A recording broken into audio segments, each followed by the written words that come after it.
Hello everybody, welcome to my channel. Victoria here, Radiant Moon Tarot. We are excited this morning, opening up a new oracle deck that came into my collection.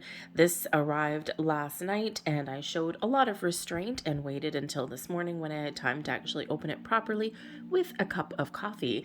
So this is the Coffee Cup Oracle created by Amira Celon. Nice little deck here. I do have an overhead light, so I'm going to try and make sure that I don't get a glare in that. So let me see, how much was this thing? It wasn't cheap, actually. I think it was like $40 or something like that. So, but anyways, let us get right into it and let's open it up here. I didn't even take the packaging off, so all excited here. Let's see here. All right, like a kid in a candy store on Christmas Day. All right, so we've got this nice sturdy box.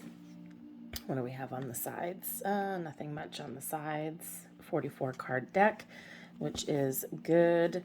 On the back here, divination tool inspired by the art of reading Turkish coffee grounds. The images on the cards are symbols found in the reading coffee cup grounds. The book inside the box gives the meaning. So excellent. This was released just this year in 2022. So let's get the lid off of this thing if I can. Sometimes they squish together just a little bit, so sometimes we just need to massage it there a little bit to get it open. Aha, there we go. Inside top of the box, nothing interesting, it's just plain. So let's see what we've got inside. There we go. So we've got a book. It's just stapled. It's just a small little book by the looks of it, but I don't think you need anything too much bigger, but let's just have a quick look. Introduction. History of coffee ground readings, how to use the oracle cards, how to lay them out. We've got a pyramid spread. That's nice. Personal spread, 12 cycle spread, so it shows you the astrological wheel. And then we get right into the meanings of the cards. It looks fairly simple and straightforward. Excuse me, so for example, we've got the anchor here bringing stability and security. So I also read, I don't just read tarot and oracle cards, obviously.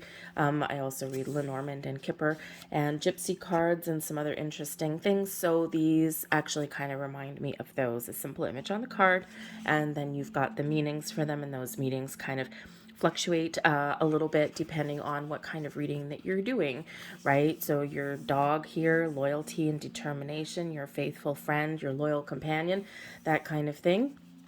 And, you know, so like as a friendship, if that came out in a, you know, I just met this person, what are they going to be in my life? And you get the dog, they're going to be a loyal friend. So anyways, so nice little book, pretty simple to follow by the looks of it. Let's see what else we've got. And there we go. So pretty easy to learn to use these cards, I would think. So let's see here. Nice edging on those things. Let me just open this up. As I tinkle on my coffee there with my scalpel. There we go. All right. So, new, a little bit stuck together. It's perfectly fine. Just bend them out a little bit. There we go. Okay. So we have, now is it going to glare a little bit? Okay. So I'm just going to put my little prop up there. There we go. Beautiful. All right. So this is a nice little card. We do have some gold edging on the sides. There is the back of the card, so there's no reversals or anything that would come out of this deck. It's not created that way. It's not meant to have any. So let's do a little bit of a flip through, but first let's have a look at the card quality. Oh, it's not too bad. So we do have a high gloss, a relatively high gloss on it. It's not as shiny as some high gloss cards that I do have, but there is that glossy on there, so you can see I do get a little bit of a glare from my overhead light, hence why I have it kind of propped up a little bit. All right, so, but we do have, it's, you know, fairly, I wouldn't say that it's super sturdy because it is a little bit bendable in there, but they should be, in theory, once we flip through, we'll see how easy they are to shuffle. And once we just get them out of their packaging and loosened up a little bit. So there we have the anchor. We've got the bear, bringing strength, resourcefulness here. We've got the birds, news, messages, chatter, communication. We've got the bride. Now this is probably one of the significator cards in this deck, I would think, but this would represent a wife or an engagement.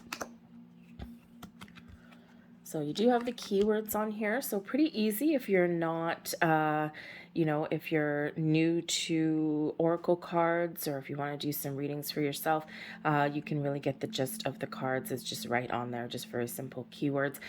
These are probably really meant to be read in conjunction with some other cards, so you wouldn't necessarily just pull out one of these. You'd probably pull out 2, 3, 4, or 5 and get like a little bit of a story or a sentence in there. But we do have cat bringing in some jealousy and gossip. Interesting with the cat there.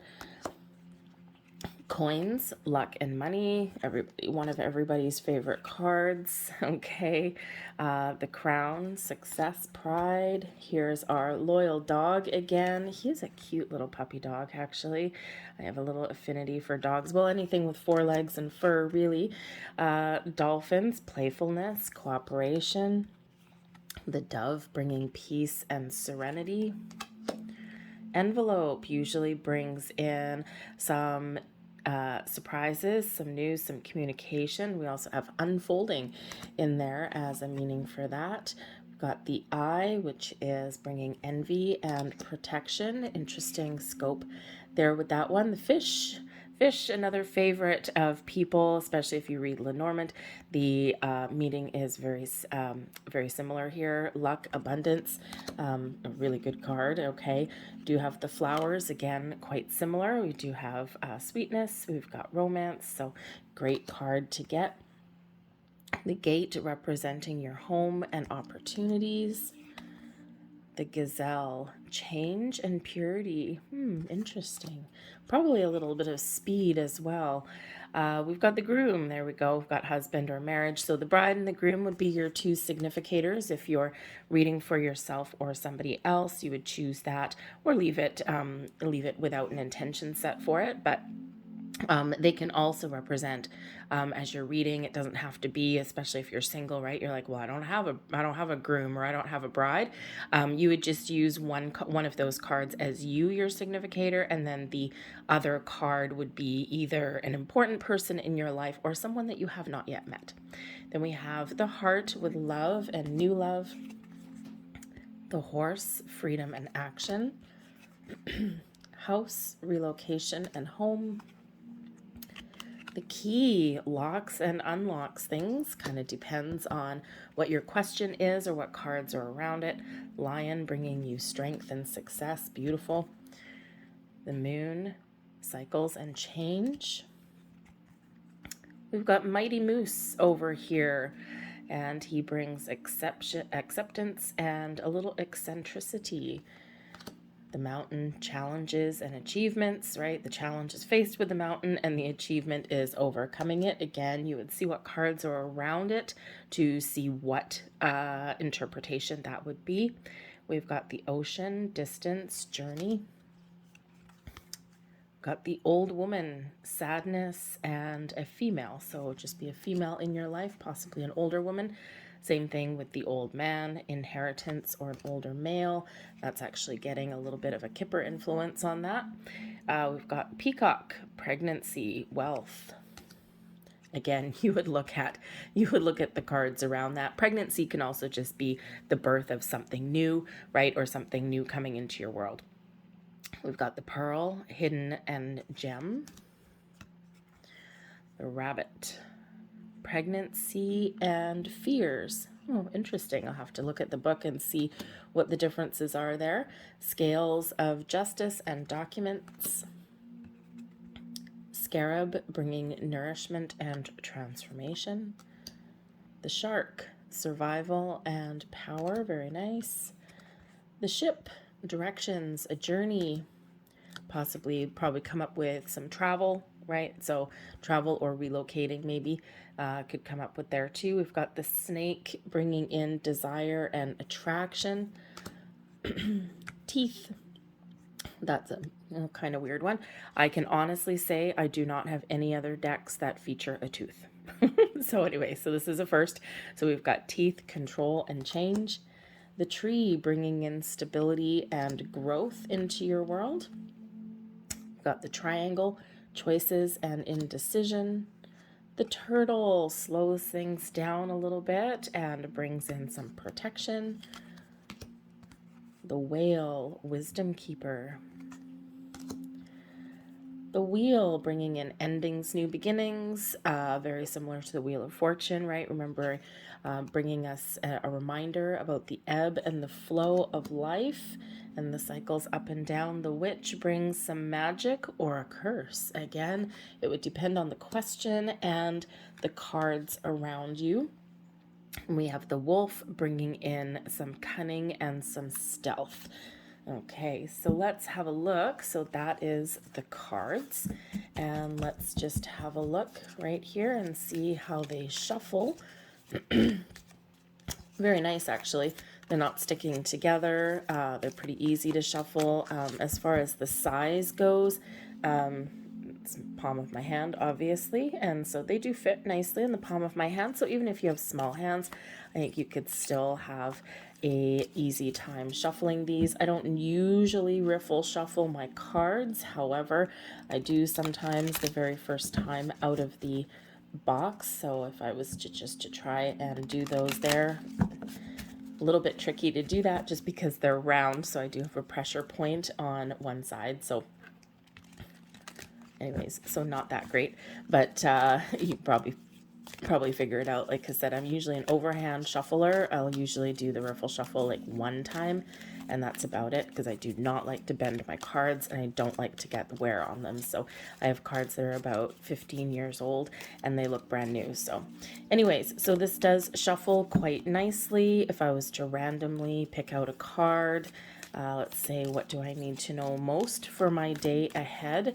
And I'm going to pull out 2 cards for myself, and I'll just see what I get. And I get the rabbit, and I'll get that one as well. And I get the lion as well.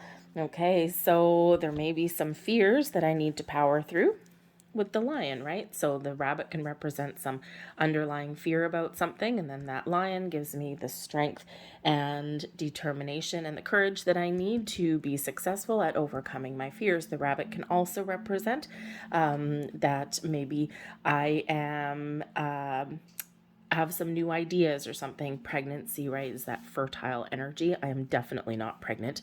Okay, it'll be some sort of divine intervention with that one. Okay, but we do have the pregnancy there. So maybe I'm about to give birth to something. I've got some big idea, and then the lion gives me that energy, that strength that I need to bring something to fruition, to create something possibly. So anyways, that's interesting cards. That would be for myself today, but of course I have not cleansed them, consecrated them, or anything like that. So just an example for you guys. But there is the Coffee Cup Oracle, Amira Celon. Again, should be very easy for anyone to learn with this with these cards in this system here, and they are quite beautiful, and I do enjoy anything with an edge on it like that. I like mine a little bit shinier. This is a little bit of a duller one, but that's perfectly okay. But yes, decent card quality. They are a little bit flimsy, but I have had ones that are a lot flimsier, but they're a good size. So if you've got small hands or anything like that, then you should be able to shuffle them no problem. So there we go. There is the Coffee Cup Oracle. I thank you guys so much for watching. If you do like this deck, I do have a link to purchase in the description box and the comment section down below. So I thank you guys for watching, and I will see you guys next time. Bye.